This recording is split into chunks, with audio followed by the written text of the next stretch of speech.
नमस्कार, मी गायत्री आपल्या सर्वांचं मनपूर्वक स्वागत करीत आहे। कसे आहात आपण सर्वजण? मस्त ना? चला तर मग आपल्या रेसिपीला आजच्या सुरुवात करूया। आज आपण मिल्क शेक बनवणार आहोत, ते पण घरच्या घरी अतिशय सोप्या पद्धतीने, अतिशय कमी सामानामध्ये। इथे मी गॅसवर दूध ठेवलेलं आहे तापवण्यासाठी। अतिशय मंद आचेवर आपण तापवून घ्यायचं आहे हे दूध।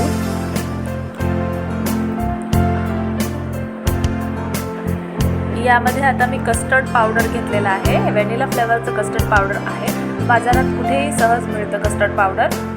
हे मी एका वाटीमध्ये काढून घेतलेलं आहे, साधारण 2 चमचे काढून घेतलेला आहे। आता त्यामध्ये आपण थंड दूध ॲड करायचं आहे। हे दूध एकदम थंड असलं पाहिजे, त्याच्यामुळे यामध्ये गुठळ्या वगैरे होणार नाही। आणि हे आपण डायरेक्ट दुधात नाही घालायचं, आधी वाटीत काढून घ्यायचं। त्याला चांगल्या प्रकारे हलवून घ्यायचं आहे आपण व्यवस्थित। त्याच्यामध्ये एकही गुठळी वगैरे राहता कामा नये, छान हलवून घ्यायचं आहे त्याला। आता हे व्यवस्थित याचं मिश्रण तयार झालेलं आहे, बघू शकता तुम्ही।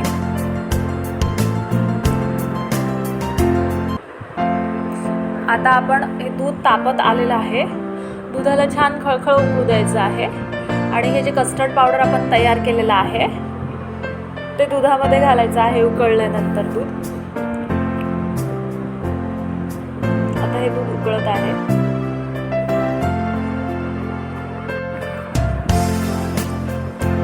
कस्टर्ड पावडर आपण याच्यामध्ये घालून घ्यायचं आहे।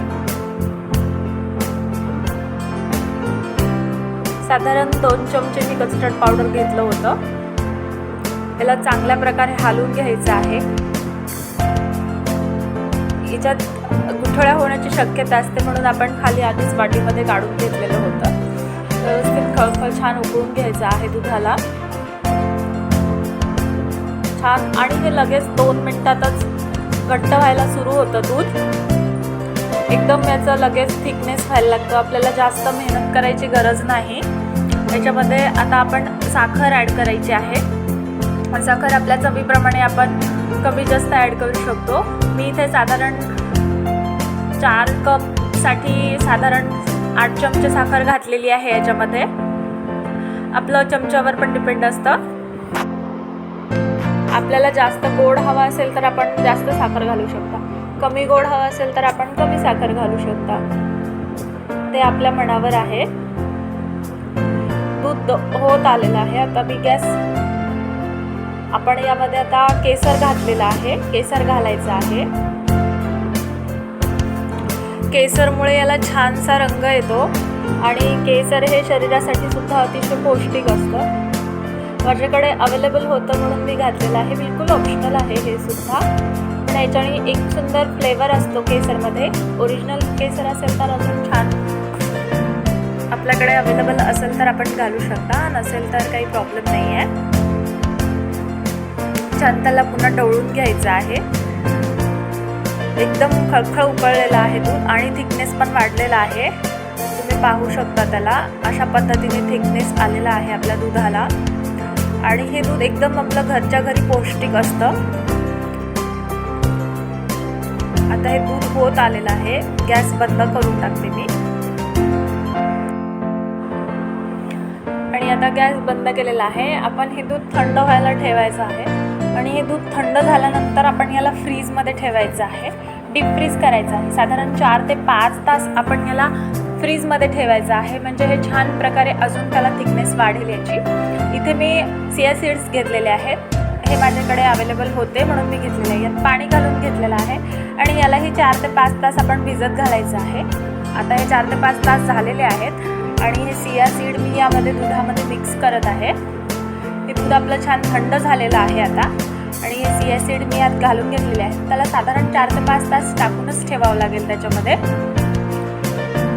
आता याच्यामध्ये मी थोडंसं ड्रायफ्रूट्स ॲड करते आहे। हे थोडेसे बदाम घेतलेले आहेत आणि आता मी थोडेसे काजू बदामचं मिक्सचर ॲड करते आहे। आपल्याकडे जे अवेलेबल असतील ड्रायफ्रूट्स ते आपण घालू शकता याच्यामध्ये। पिस्ता वगैरे असेल तर आपण ते पण घालू शकता, जे काही ड्रायफ्रूट्स असतील ते आपण घालू शकता। त्याला छान मिक्स करून घ्यायचं आहे हे ड्रायफ्रूट्स। याच्यामध्ये मी थोडीशी चेरी घालत आहे, चेरीने एक छानसं मध्ये मध्ये छान वाटते चेरी। आणि हे आपलं रेडी झालेलं आहे. आपण याला आता छान ग्लासमध्ये काढून घेऊयात. एकदम खायला एकदम छान लागतं हे, खायला किंवा प्यायला म्हणू शकता आपण. हा मिल्कशेक जो आहे आपला छान प्रकारे रेडी झालेला आहे, एकदम तयार आणि अगदी कमी वेळात होतो. तुम्ही कोणीही घरी पाहुणे वगैरे आलं उन्हाळ्यामध्ये तर त्यांना करून देऊ शकता. याच्यामध्ये पुन्हा वरून आपण थोडंसं सजावटीसाठी ड्रायफ्रूट्स घालत आहोत.